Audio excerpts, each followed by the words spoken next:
I've always been a logical and curious kind of person. I mean, that's just my personality. I remember when I was little, my parents gave me an electric train for Christmas. And then a couple hours later, my dad finds me in the garage, and I'm throwing the locomotive against the cement floor, trying to break it open. He said, "What are you doing?" And I said, "Well, I'm just trying to figure out how it works." I mean, my parents, because of all the why questions I would ask, finally went out and said, "Here," and they bought me an encyclopedia and said, "Look, the answers are in there. Go look for them. Go find them yourself."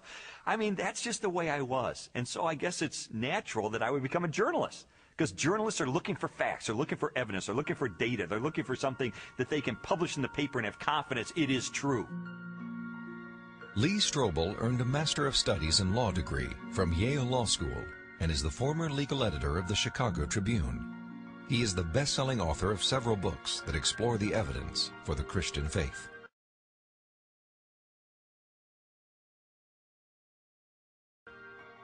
I guess given my curiosity, it's not surprising that when I was in high school, science was my favorite topic, because there the teachers actually encouraged me to like cut open frogs and find out how things work, which I thought was great. When I was a teenager, I had this deep trust in science, and I think part of it was prompted by the fact that I grew up in post-Sputnik America, where Eisenhower encouraged all young people to delve into science so we could catch up with the Russians. So to me, science sort of represented the empirical, the hard facts, the things that could be proven experimentally, and that was sort of the way in which I looked at life. I thought people who had faith, people who believed in supernatural things like God, I saw that as a sign of weakness because, you know, do you have any data to back that up?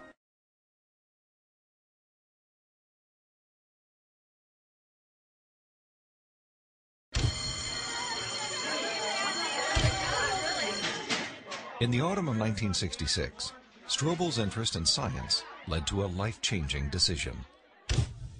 I can take you back to the exact spot where I was sitting. It was in the third floor, overlooking the asphalt parking lot. I was in the second row, the third chair from the front, when my biology teacher recounted in great detail this experiment that had been conducted in the early 1950s at the University of Chicago.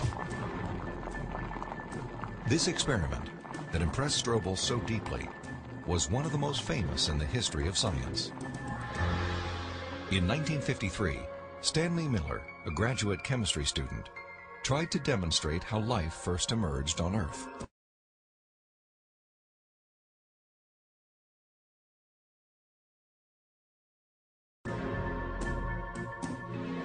Miller attempted to reproduce the Earth's early atmosphere.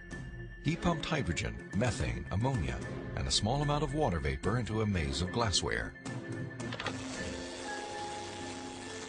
Then sparked the gases with electrical discharges to simulate lightning. After 5 days, he discovered what he had hoped for: a few simple amino acids, the basic building blocks of living organisms, had collected in the dark residue at the bottom of the glass.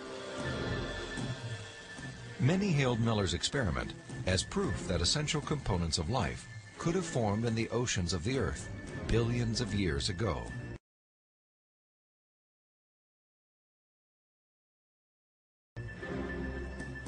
The philosophical implications of Miller's experiment were instantly obvious to me.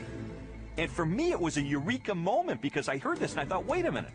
If you can show scientifically that life can emerge without any outside assistance, if life can emerge just from naturalistic circumstances, then God was out of a job.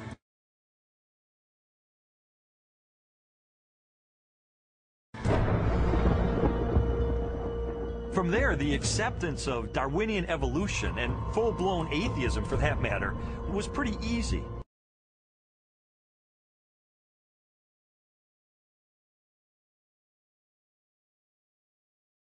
Because if living organisms could emerge by themselves out of this primordial soup without the assistance of any kind of a god or supernatural intervention, then they certainly could develop naturally over the eons into more and more complex creatures, just as Charles Darwin theorized in his book On the Origin of Species.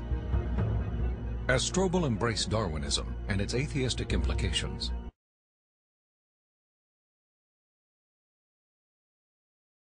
He was surprised to discover that many Christians believed their faith was compatible with Darwinian evolution.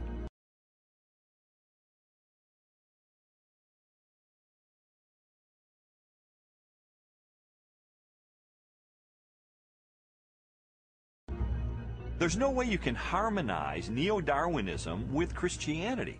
I could never understand Christians who would say, well, you know, I believe in God, and yet I believe in evolution as well.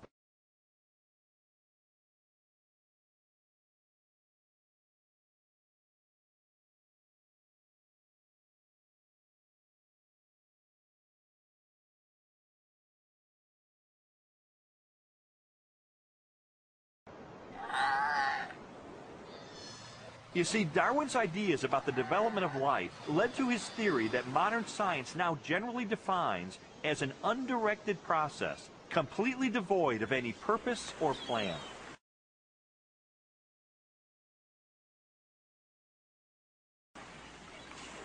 Now, how could God direct an undirected process?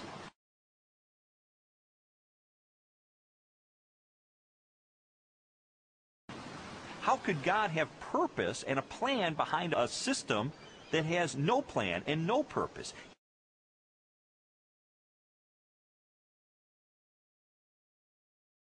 It just does not make sense.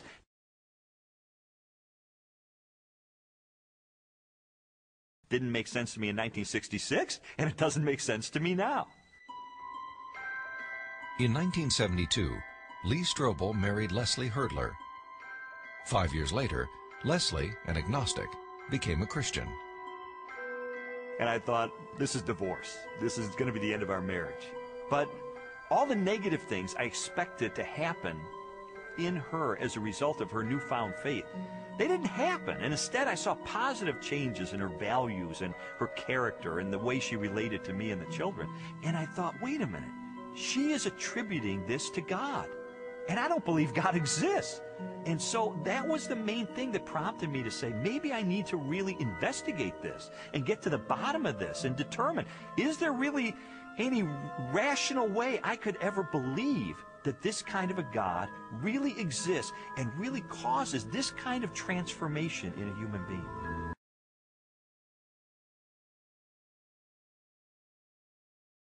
And so I decided to use my legal training and journalism training, my scientific curiosity, to systematically investigate, is there any credibility to the Christian faith?